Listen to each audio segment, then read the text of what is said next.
పార్సిగూడ police station లిమిట్లో దారుణం చోటు చేసుకుంది. ఈరోజు మధ్యాహ్నం 1:30 గంటలకు పవిత్ర అనేటువంటి యువతి పైన వరుసకు తనకు బావ అయ్యేటువంటి ఉమాశంకర్ అనేటువంటి యువకుడు అత్యంత దారుణంగా కత్తితో దాడి చేసి తనని హతమార్చాడు. సో ఇటు గాంధీ హాస్పిటల్కి అయితే ఇప్పటికే పవిత్ర మృతదేహాన్ని కూడా తరలించారు పోస్ట్ మార్టం నిమిత్తం. ఇప్పటికే ఉమాశంకర్ కూడా పరారీలో ఉన్నాడు. సో ఇటు పవిత్ర బంధువులు ఉన్నారు, ఒకసారి మాట్లాడదాం. అమ్మ, ఎప్పుడు జరిగిందమ్మా ఇది? గతంలో కూడా ఉమాశంకర్ వేధిస్తున్నట్టుగా చెప్తా ఉన్నారు, మరి వాళ్ళ తల్లిదండ్రులు ఆపలేదు? అని పెళ్లి చేసుకుంది అన్నాడు, మాకు చంపుతాడని తెలీదు. ఆ పాపకి వాళ్ళ మామయ్యకి ఇస్తామని అనుకోని వాళ్ళ మామయ్యకి చేసుకొని నేను చదువుతాను అన్నది.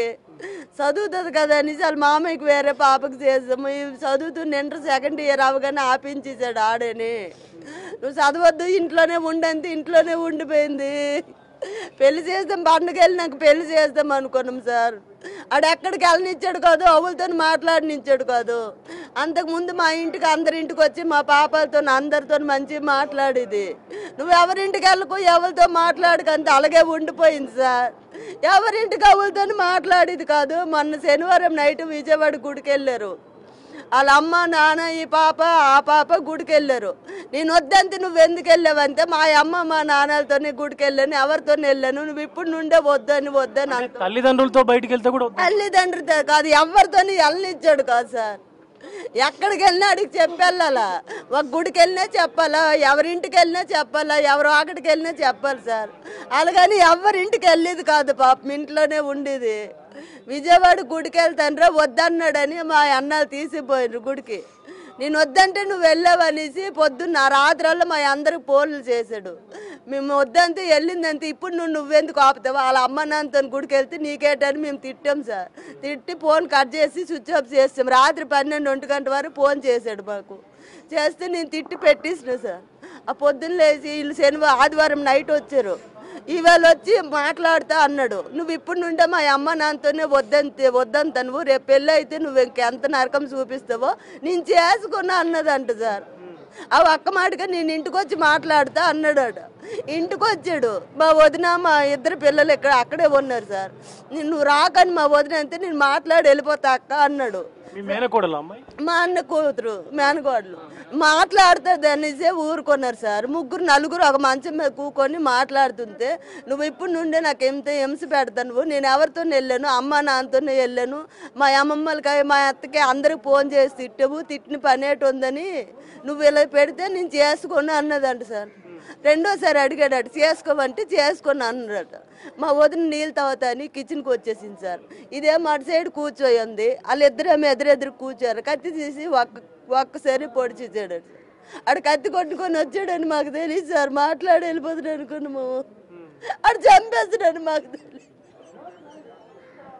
ఒక్క దెబ్బకే కింద పడిపోయింది, ఎంత గాయమైపోయింది పీక మీద మొత్తము.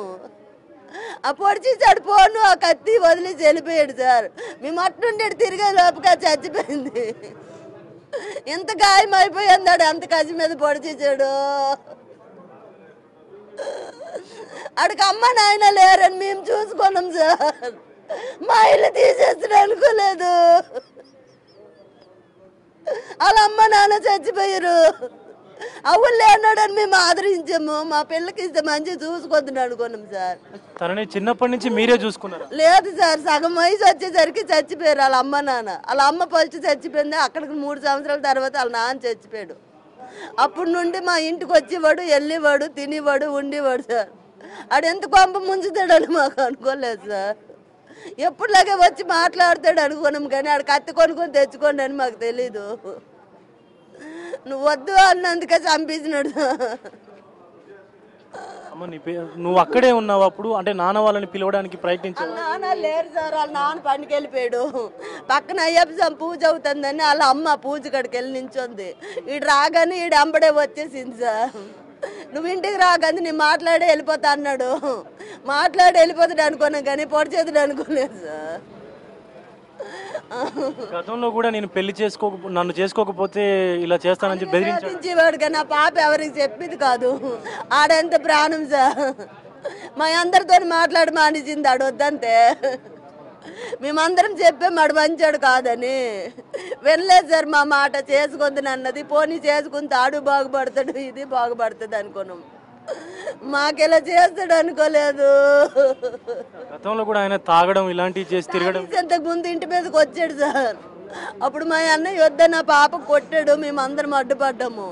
బయటోడు ఎవడు కాదు, మన అక్క కొడుకే కదా, ఏటైందని అనుకోలేము. కానీ ఆడెలా చేస్తాడని మాకు తెలియదు అయ్యా. అత్యంత దారుణంగా ఉందని చెప్పాలి ఈ పరిస్థితి.